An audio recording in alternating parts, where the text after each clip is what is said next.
everyone. Welcome to the Pop Off PC Mag Show, where we talk about video games, industry trends, games, vidya, as we like to call it around these parts. I'm Jordan Miner, joined by Matt Buzzy of PC Mag, hardware team. Hello. What's up? First of all, Happy holidays. happy at the time of recording, what is it, the 3070 came out? Yeah, happy 3070 launch day that you probably didn't get. Cool. Yeah, I definitely didn't get it. But I want it because this holiday, like most holidays, there's a lot of big video games coming out.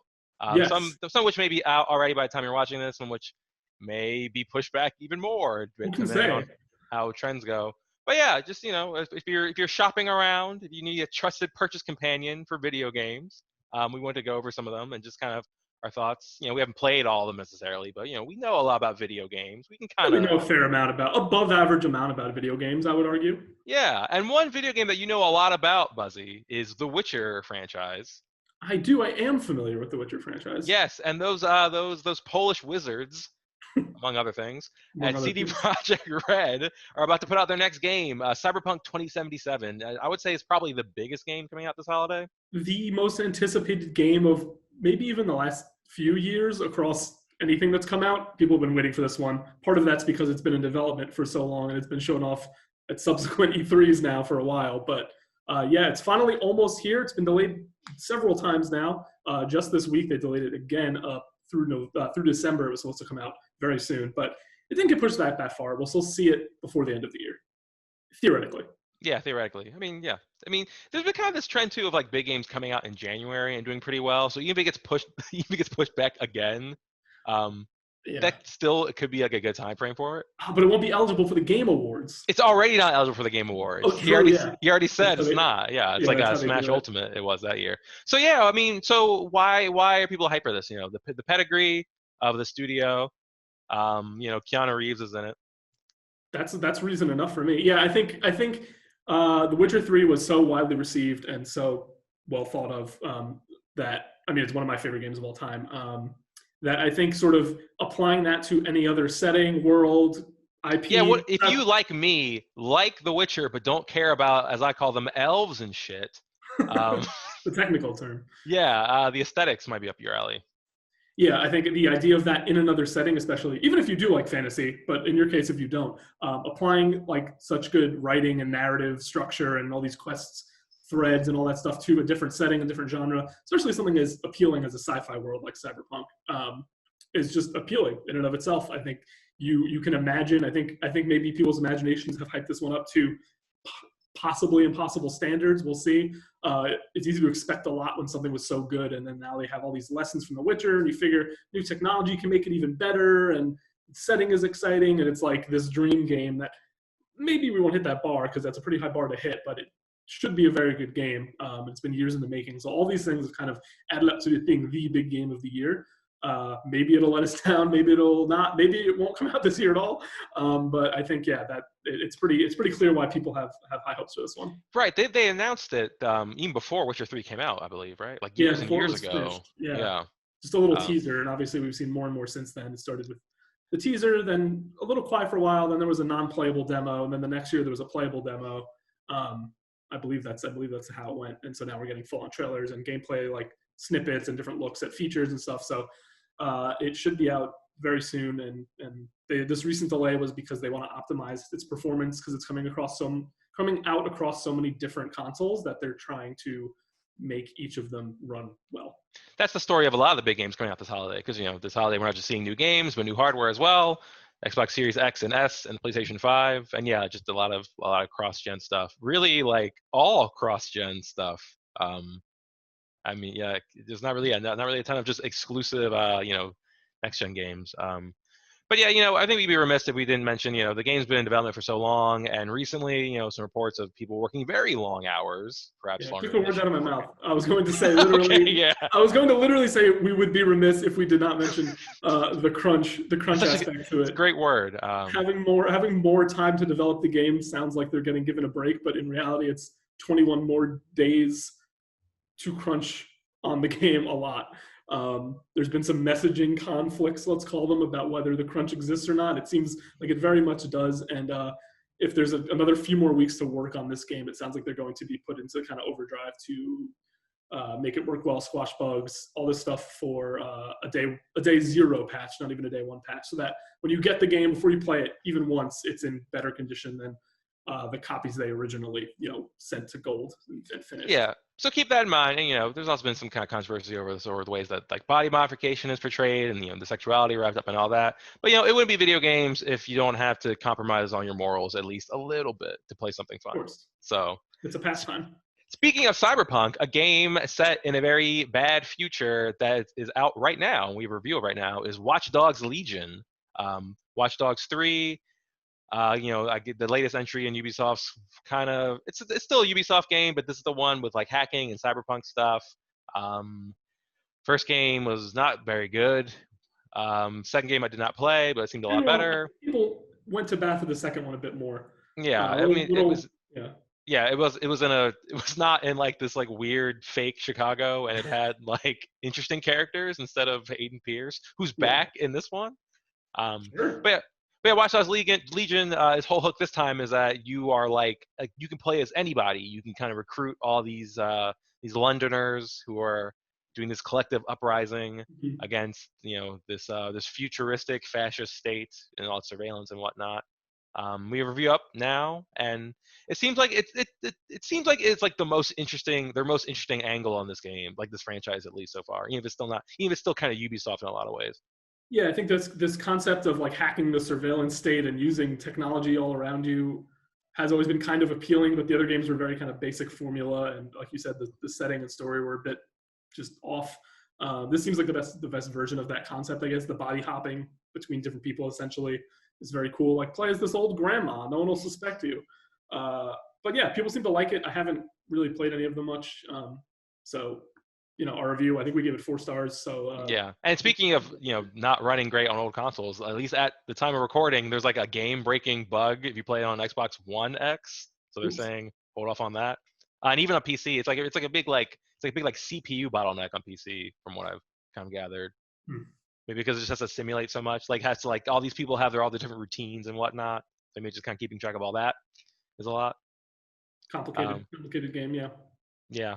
Also from Ubisoft this holiday, Assassin's Creed Valhalla. It's been 2 years, so an eternity since the last Assassin's Creed game. Yeah. This one is set in, where is it? Where's AJ? We need him. It's like the 800s, I think. Yeah. That period of England Viking conflict. Mm-hmm. So yeah, it's the one. This is the one with Vikings in it. Setting that hasn't really been touched so far. In any of these games. So the setting is half the appeal for these games, like getting really excited about a time period or setting. So Valhalla looks cool, lends itself well to combat, obviously.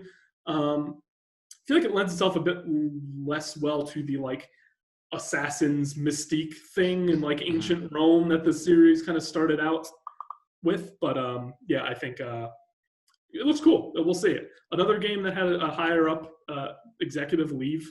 You would talk about just executive shenanigans. Yeah. Ubisoft has been just filthy with that this year. So that's I guess a story. I don't know if that affected the development too much because it's obviously pretty far along at this point. But like him leaving, I don't think is like gonna change the game at this point. It was only a month or so ago. Yeah, I mean they make those games like a French empire. All these different little colonies.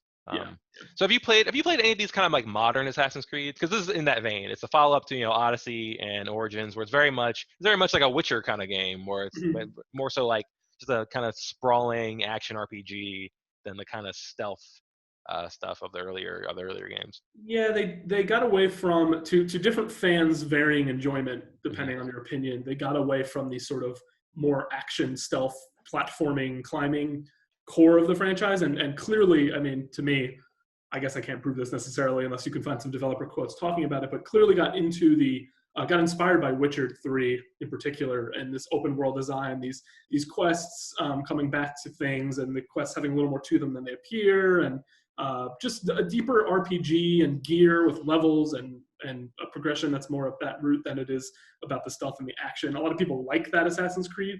It roots the stealth and the action as opposed to this RPG with numbers and damage and levels and stuff like that. So I guess to each their own. But these last two, Odyssey and Origins, have been really successful, popular, and critically praised. So I don't think they'll change off this new path they found. I played I've touched Origins and I played a decent bit of Odyssey, so I definitely get the appeal, and I think Valhalla will be a lot more up that alley than the others. Yeah, they're just very different kinds of games. I haven't played both. I kind of have different issues with both of like different issues with each kind of style. Mm-hmm. Like there's because also these new ones kind of have a almost kind of Souls-ish sort of very hitbox focused combat. That's not super my jam, but I think they are very well made, and they're just so big and full of stuff to do. There's almost too Yeah, much it's of them. almost too much. Yeah, Odyssey is really long. Odyssey is yeah. fittingly, given its inspiration, Odyssey is really long, almost too long. I would say there's just so much. Obviously, you don't have to do everything, but if you're going to play it, you feel like you want to clear all the areas or find all the stuff, or at least most of it. And then there's just a million quests. The combat, as you said, yeah, it's technical, but it's like enemies are just damage sponges. Like I feel like no matter what, you're just hacking away at people who really don't die, even on the lower difficulties. But yeah, they're good games. People are really excited for this one. I think the setting is like a good pick. I think it'll be a fun game. I got a segue for you. I also like that I like when they take their time with them. Assassin's Creed was pure annualized in the beginning, and then they took their time off for Origins. They took 2 years off for this. But a franchise, horrible bugs we saw in Unity because like that game was a mess. So yes, this was a good time to take a break too, since they're launching on next gen consoles. Like make sure that it works. But a game franchise that will never take a break, that has another entry coming out in a couple of weeks, or already out by the time you're watching this, is Call of Duty. Call of Duty. Call of Duty Black Ops Cold War. I had to remember that because they've repeated titles sometimes. A lot of colons, yeah. This is the next Treyarch one because they are the Black Ops people. Yep. This is Black Ops 5? 4 or 5? 4? Might be 4. No, because 4 they did the Roman numerals wrong. It was just 4 lines. Yeah, you're right. Because that was the last. I think that might have been the last Geek stream. This is 5. 4. You're correct. Back in the old office. But yeah, it's the next Black Ops game. This one is set in the 80s. It's got Ronald Reagan in it. You're gonna use some war crimes. I don't know. You like Call of Duty, right? You have good politics, but like Call of Duty. I don't like Call of Duty that much. Okay.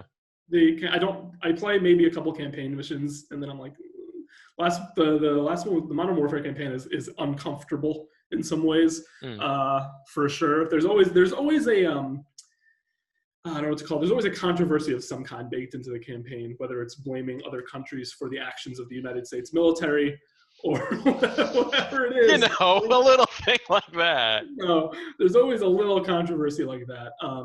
I play a bit of Call of Duty matchmaking. I played some Warzone. It's fun. Black Ops is usually good. People like the campaigns in those. Usually like an alternate reality type offering. So yeah, I mean, that's definitely another big title. No matter what the setting is or what you might think of it or the campaign, a lot of people will buy and play that this holiday season. Some will only play the campaign, some will really only play matchmaking, but either way, a lot of people really love Call of Duty games. So, and I'll say, like, moral compromises aside, because again, video games, those games to me do play well. Like they play like they know how popular they are and like need to maintain a certain level of quality.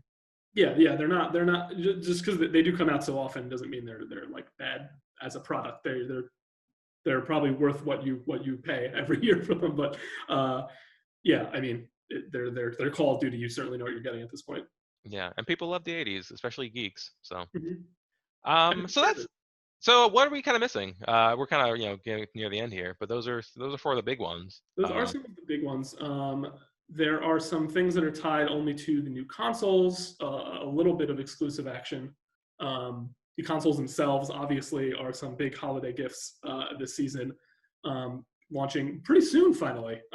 Early. Yeah, November, we've got them. November 10th and November 12th, I believe. And those might be the gift this holiday season.